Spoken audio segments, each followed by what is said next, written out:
রহমানির রহিম। আশা করি সবাই ভালো আছেন।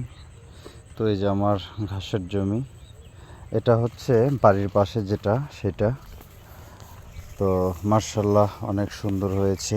দেখেন ঘাসগুলো খুবই দ্রুত বৃদ্ধি পাচ্ছে, ঠিক আছে।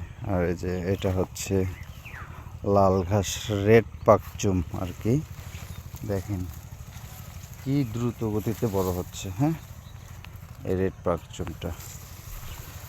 তো এই সোফাটা যদি কাউরে কেটে মাথায় দেই, সে একা নিয়েই যেতে পারবে না, এত বড় বড় হয়েছে। এই যে এদিকেও আছে স্মার্ট নেপিয়ার এগুলো, আর এইদিকে রেড পাকচুম জারা, তারপরে আপনার স্মার্ট নেপিয়ার, আরেকটা আছে অজানা হাইব্রিড। হ্যাঁ, তো অনেক ঘাসই আছে। তো ভিডিওটা কেমন হলো অবশ্যই কমেন্ট বক্সে কমেন্ট করে জানিয়ে যাবেন। ধন্যবাদ।